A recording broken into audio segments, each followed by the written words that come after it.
Ahora vamos a pasar al tema 4 de nuestro módulo 2 de gestión de riesgo, que está referido al tema de tratamiento de riesgos. En la etapa o en la parte anterior llegamos, ¿cierto?, a la definición del ranking de riesgo, que estaba dado, ¿cierto?, por el nivel de exposición al riesgo que presentaba cada uno de los riesgos.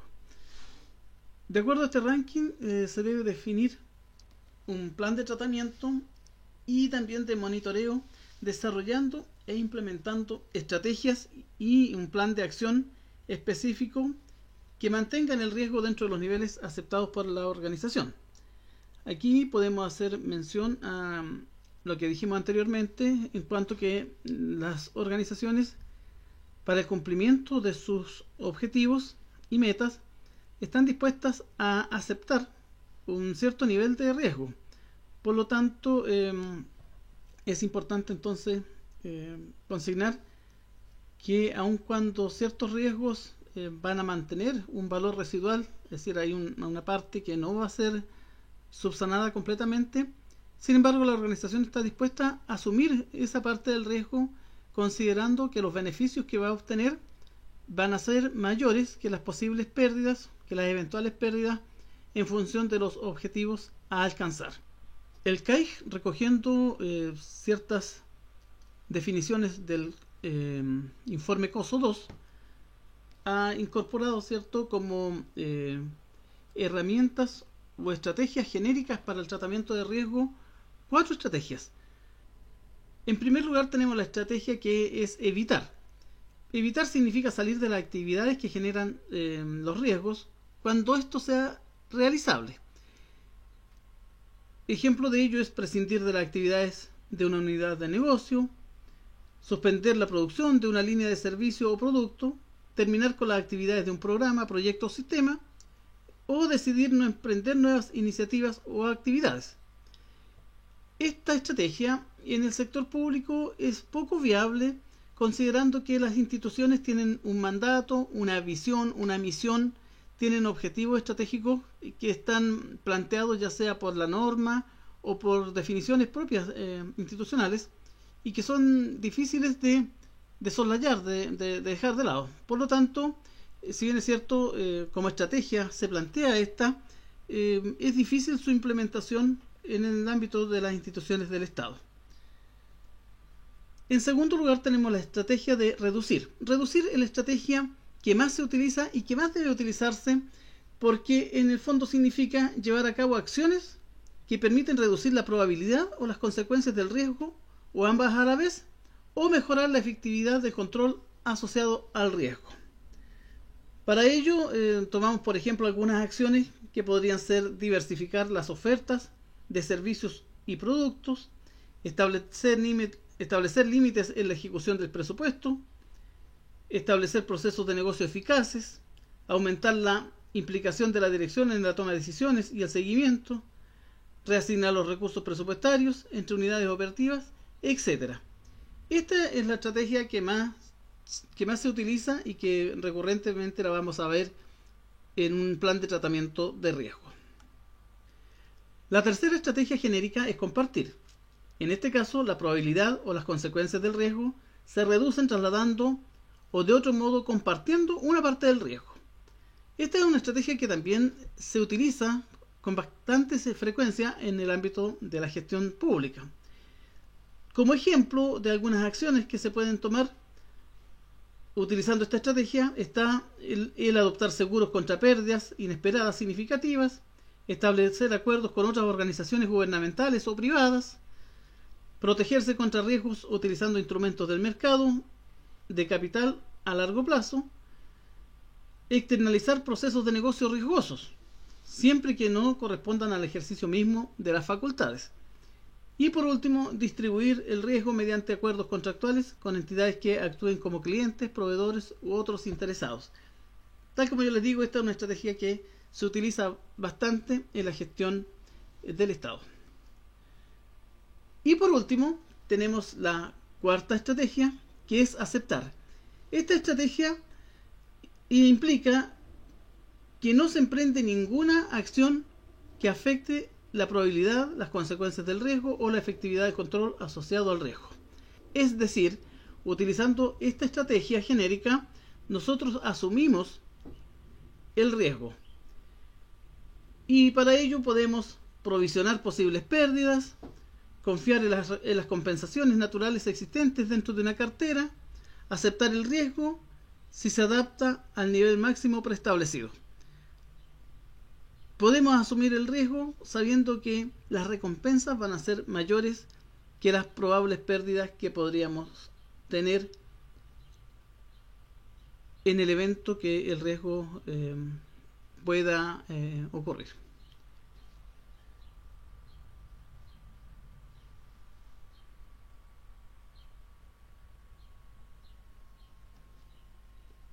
A continuación, les voy a presentar un plan de tratamiento de riesgos utilizando como ejemplo los mismos riesgos que nosotros identificamos en la matriz de riesgo que revisamos en la parte número 3 de nuestro taller. Una vez que hemos desarrollado, ¿cierto?, nuestro plan de tratamiento de riesgo, tenemos que ir en forma periódica y en forma permanente, ¿cierto?, monitoreando y revisando la efectividad de nuestro proceso de gestión de riesgo y dando cuenta de la evolución del nivel del riesgo en procesos críticos para la administración. En esta fase, por lo tanto, se deben nombrar responsables de monitorear la efectividad de todos los pasos del proceso de gestión de riesgo para asegurar que se está cumpliendo adecuadamente y que las circunstancias cambiantes no alteran las prioridades al afectar las ponderaciones estratégicas, las probabilidades o impactos de los riesgos.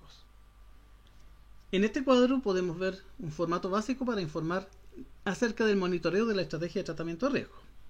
Cuando nosotros ya hemos establecido un plan de tratamiento de riesgo, es necesario monitorear o hacer un seguimiento permanente respecto al cumplimiento de cada una de las actividades comprometidas y también respecto de las desviaciones en caso de que haya incumplimiento para de esa manera efectuar las recomendaciones que permitan hacer los ajustes necesarios para que las actividades comprometidas se puedan cumplir dentro de los tiempos establecidos.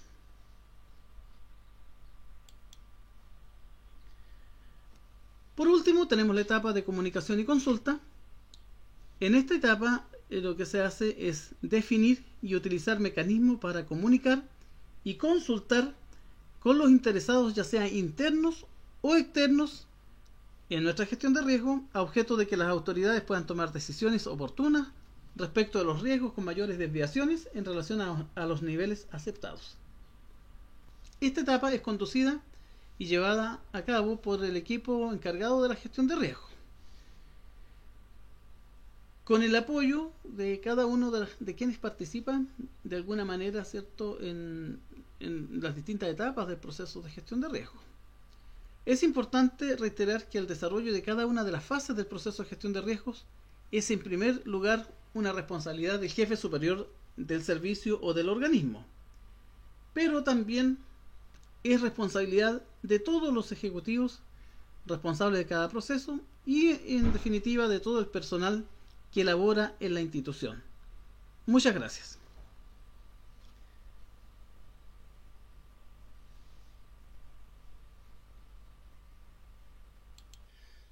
Vamos a revisar ahora el desarrollo de un plan de tratamiento de riesgos. El plan de tratamiento de riesgos tiene una configuración muy similar o una estructura muy similar a la matriz de riesgo. De hecho, en las primeras columnas es prácticamente copiar la misma información que ya tenemos en la matriz de riesgo. Acá nos pregunta los mismos datos, ¿cierto? El proceso transversal al que corresponde el riesgo, el proceso institucional. En la columna D aparece el ranking de procesos con el orden que se le da o el valor que se le da al proceso en el contexto de la matriz estratégica. Luego aparece subproceso y etapa, al igual que en la matriz de riesgo. Después la columna G, el riesgo específico, la fuente del riesgo y el tipo de riesgo. Hasta ahí es una copia completa de la información que está contenida en la matriz de riesgo. Pero aquí, a partir de la columna J, comenzamos a trabajar ya lo que es el plan de tratamiento de riesgo. En el caso del primer riesgo identificado, que en este caso es que las fiscalizaciones efectuadas se realizan en forma errónea o incompleta debido a la no aplicación parcial o incorrecta de los procedimientos establecidos en el programa de fiscalización. Entonces, la estrategia genérica que vamos a utilizar es reducir. Si ustedes se fijan en los tres casos, la estrategia es reducir. Tal como yo les decía anteriormente, que esta es la estrategia que más se utiliza. Acá se describe cuál es la estrategia específica. Dice que se instalarán capacidades en los funcionarios de la división de fiscalización que permitan nivelar conocimientos y mejorar sus competencias. En la columna L nos pregunta cuál es el efecto potencial que tendrá la medida a aplicar en la severidad del riesgo o en la efectividad del control, que son las dos variables que nosotros podemos afectar.